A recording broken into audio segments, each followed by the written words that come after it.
देश के 4 राज्यों में 5 विधानसभा सीटों पर उपचुनाव की तस्वीर अब साफ हो चुकी है। मतदान पूरा हो चुका है और 23 जून को परिणाम घोषित किए जाएंगे। इन उपचुनाव में न केवल अलग अलग राज्यों की राजनीतिक चाल दिखी, बल्कि हर सीट पर समीकरण भी जुदा नजर आए। गुजरात, पंजाब, केरल और पश्चिम बंगाल की इन सीटों पर हुए उपचुनाव में सत्ताधारी और विपक्षी दलों ने पूरी ताकत झोंकी। दरअसल 5 विधानसभा सीटों पर हुए उपचुनाव में सबसे पहले हम बात करते हैं केरल की नीलाम्बुर विधानसभा सीट की। केरल में सबसे ज्यादा 73.26% मतदान दर्ज किया गया। ये सीट पीवी अनवर के इस्तीफे के बाद खाली हुई थी। यहाँ केरल की राजनीति में सीधा मुकाबला देखने को मिला, जहाँ वाम मोर्चा और कांग्रेस गठबंधन आमने सामने रहे। केरल हमेशा से उच्च मतदान प्रतिशत के लिए जाना जाता है और इस बार भी ये परंपरा बनी रही। पश्चिम बंगाल की कालीगंज सीट पर 72.50% मतदान हुआ। ये सीट टीएमसी विधायक नसरुद्दीन अहमद के निधन के बाद रिक्त हुई थी। बंगाल की राजनीति में तृणमूल कांग्रेस अब भी मजबूत स्थिति में है, लेकिन इस बार कांग्रेस और वामपंथी दलों ने मिलकर चुनाव लड़ा। इससे मुकाबला रोचक हो गया।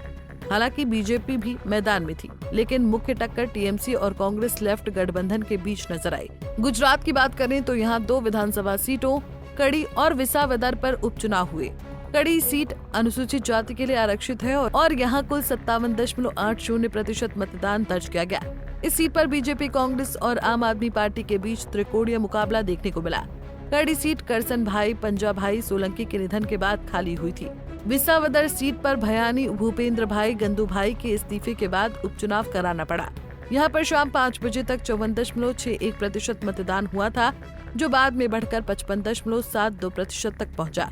बीजेपी को इस सीट से बड़ी उम्मीद है, क्योंकि वो 2007 से यहाँ जीत दर्ज नहीं कर पाई है। पार्टी को इस बार अपने संगठनात्मक ताकत और उम्मीदवार के चेहरे पर भरोसा है कि वो इस मिथक को तोड़ सकेगी। पंजाब की लुधियाना वेस्ट सीट की बात करें तो यहाँ 51.33% मतदान हुआ, जो 5 में सबसे कम रहा। ये सीट आम आदमी पार्टी के विधायक गुरप्रीत बस्सी गोगी के निधन के कारण खाली हुई थी। इस सीट पर भी त्रिकोणीय मुकाबला नजर आया, जहां आम आदमी पार्टी ने राज्यसभा सांसद और उद्योगपति संजीव अरोड़ा को मैदान में उतारा। चुनाव से पहले ही मुख्यमंत्री भगवंत मान ने घोषणा कर दी थी कि जीतने पर अरोड़ा को मंत्री बनाया जाएगा। कांग्रेस ने इस सीट से अपने पूर्व मंत्री भारत भूषण आशु को टिकट दिया है, जबकि बीजेपी ने जीवन गुप्ता पर दांव लगाया। इसके अलावा शिरोमणि अकाली दल ने परोपकार सिंह घुम्मन को मैदान में उतारा। लुधियाना की इस शहरी सीट पर मतदान अपेक्षाकृत कम रहा, जो शहरी वोटरों की उदासीनता को दर्शाता है।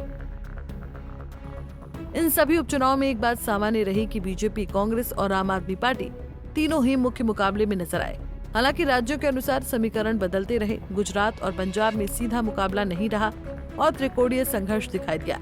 वहीं केरल और पश्चिम बंगाल में पुराने गठबंधन या विरोध की राजनीति कायम रही। उपचुनाव हमेशा से किसी भी राज्य या दल के लिए संकेत देने वाले होते हैं। ये नतीजे सिर्फ एक सीट पर जीत हार नहीं तय करते, बल्कि ये भी बताते हैं कि जनता का मूड किस दिशा में है। 2024 के आम चुनाव के बाद ये पहले बड़े उपचुनाव माने जा रहे हैं और इसका असर आगामी राजनीति पर भी देखने को मिल सकता है। 23 जून को आने वाले नतीजे ये स्पष्ट कर देंगे कि कौन सी पार्टी जनता से जुड़ पाई और किसे अभी और मेहनत करनी होगी। हर राज्य का समीकरण अलग है, लेकिन एक बात तय है कि उपचुनाव ने राजनीतिक तापमान को जरूर बढ़ा दिया है। अब देखना होगा कि 5 सीटों पर हुए विधानसभा के उपचुनाव में किस सीट पर कौन सी पार्टी जीत दर्ज करती है। ये तो आने वाला वक्त बताएगा। Bureau report, Punjab Kesari TV. हमसे जुड़े रहने के लिए हमारे YouTube चैनल को सब्सक्राइब करें और नई वीडियो की नोटिफिकेशन के लिए बेल आइकॉन को दबाएं।